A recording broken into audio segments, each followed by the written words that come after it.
Hey guys, it's 21 Maxwell here and welcome to episode 66 of the TW2013 series. As you can see, or as you heard, we have a brand new intro. I kind of thought we've been through Bound for Glory. Let's treat this as if it's kind of like a fresh start, a new beginning. A complete TNA going to Destination America, a new season, you know.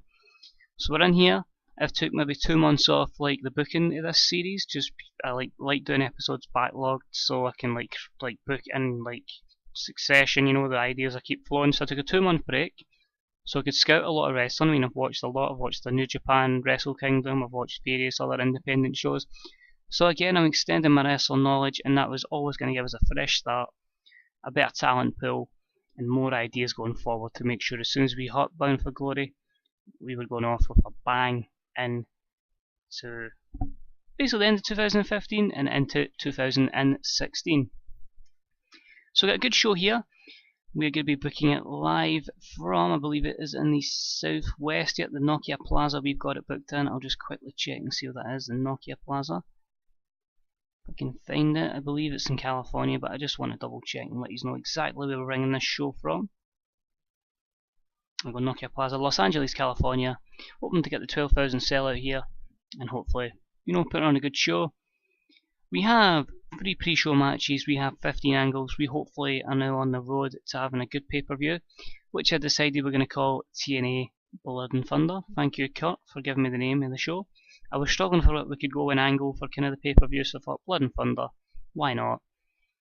And hell, let's get kicking on then. Let's see how the boys do in this first show of the new season of TNA Impact Wrestling. So let's kick on then. We've got an opening contest in front of 10,000 and that one person, which was Matt Striker and Kurt Hawkins, and a match that had some good action and average heat.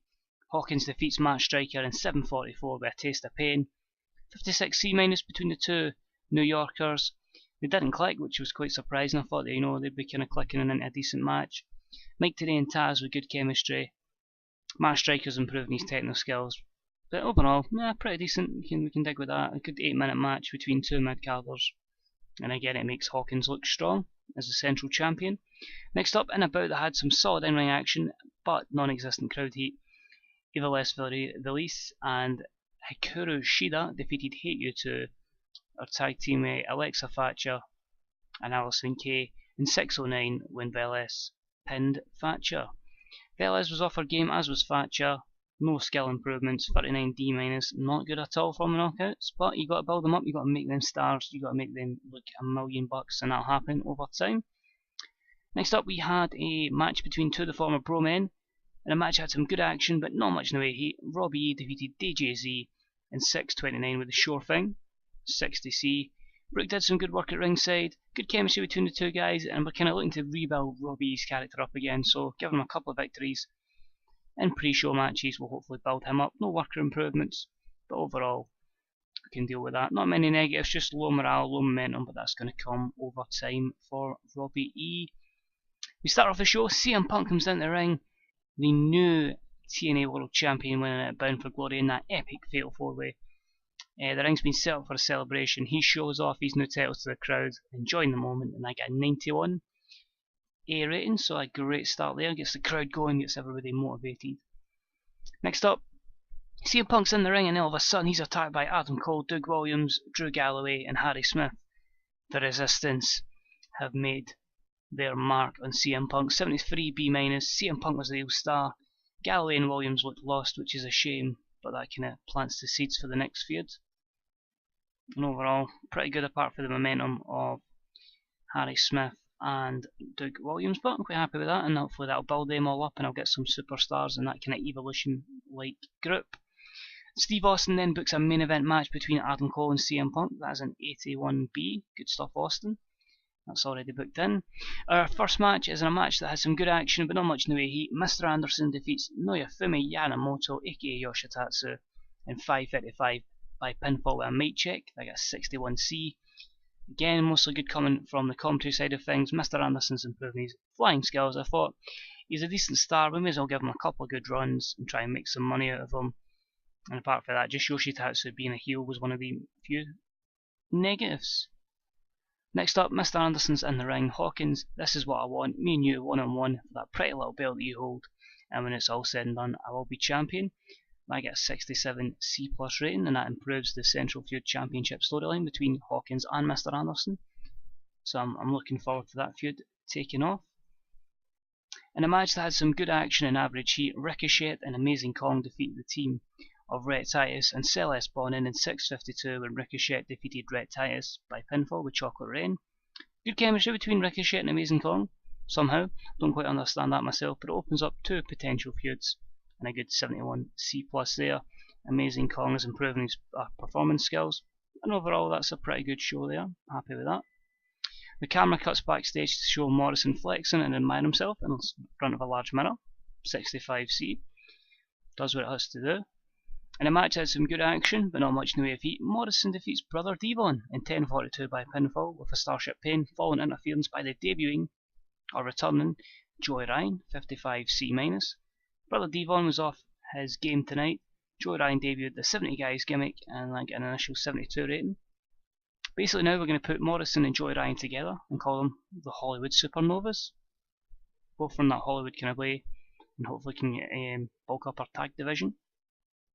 And about the featured great action and average heat, Samoa Joe defeats Davey Richards in 8:28.6 by pinfall, 73B-. Good technical matchup with these two. Samoa Joe improving his technical and performance skills. And overall, pretty decent segment between all this with the odd face-heel combination. Two heels, but I kind of just wanted to put two of them together to give them something to do. And the match had some good action and average heat. EC3 and Matt Hardy defeat Austin Aries and Jeffro in 11:45 when Ethan Carter III defeats Jeffro by pinfall with a headlock driver. 61C. Not great, but again it's pushing two storylines. I'm going to try and move Jeff and Matt away from each other and try and get Matt Hardy with Austin Aries and Ethan Carter with Jeffro and start them as feuds. So overall it's okay, it's not great. Jeffro's improving his performance skills, as is Austin Aries. And we continue on with that. Eric Young is shown having trouble using a coffee machine backstage. With only an empty cup for his troubles, Eric Young whacks the side of the machine and causes it to spray hot coffee over Jacob Goodnight, who happens to be walking by. Drenched in steaming mocha, Goodnight levels Eric Young as he tries to clean up the mess and throws the accident-prone worker straight over the curating table. 66C+. I kind of thought with Eric Young being a goofy character and a main eventer, needed something to do, so put him up against Jacob Goodnight, and hopefully the two of them can have some good matches and, you know, we maybe get some 70 rated segments in there, so happy with that. And about the featured great action and average heat, Chris Hero defeats James Storm in 8:07 with a death blow, 69C+, just to give both guys something to do on tonight's show. In the main event, about the featured great action and great heat from the audience, CM Punk defeated Adam Cole in 17:33 by pinfall with a go to sleep. CM Punk makes defense number 1 of his TNA World Championship. The two of them don't click, they still get a 78B, so I'm more than happy to keep them going against each other if that's the case. CM Punk's improving his flying skills, Adam Cole's improving his rumble skills. Very few negatives there, just for holding back in their chemistry. After the match, CM Punk is celebrating in the ring and Adam Cole, Harry Smith and Drew Galloway attack him. CM Punk looked good, Drew didn't, 68C+. Again, continuing on this storyline. And to end the show, CM Punk comes out and says, "I've proven I can beat you, Adam Cole. It's a matter of time before I beat you again. I'll get what's mine or die trying." The other part of this storyline with CM Punk is telling the Resistance that he next week is going to bring some friends. This is getting 84B+, and with the friends thing I'm going to say, who do you guys think the friends are? He's bringing 2 wrestlers next week to help him take on the Resistance. And the only clue I'm going to give you is it's linked slightly towards the same angle in NXT. So if you want to put in the chat, or the description below, sorry, the comment section even, who you guys think these 2 wrestlers are going to be. I don't think you'll quite believe who it is that's going to appear. The CM Punk looked good, and overall an 84B+ there. And that gave us a 79B show, which increased our popularity in 17 regions, so more than happy with that. A fantastic show. As I say, you've all got 2 wrestlers debuting next week. It quite simply could be game changers for this company. So again, it's up to you guys. Put your predictions in the comments section below, and who knows, some people might get it right, some people might be completely wrong. Let's just quickly see our news items then. Triple H is to sign a contract extension. Impact, we really struck gold with the show, so that's good. In an email, we get a 689, which was down from last week's episode, which is a shame, which was a 733. And last but not least, guys, we'll just quickly check our size. Southwest is a 69, Northwest is 61, so we're still trying to push to get to that national level. And that is still just the 1, 2, 3, 4 sections of America, or regions that are over, 4 to go, but we'll say we've got one that's close, one that's just below, and then if we work in the Midwest and the Northwest, then hopefully we'll get there. So again, another positive show, another step in the right direction. Momentum's going high, prestige is good, and slowly but surely we should have a good show.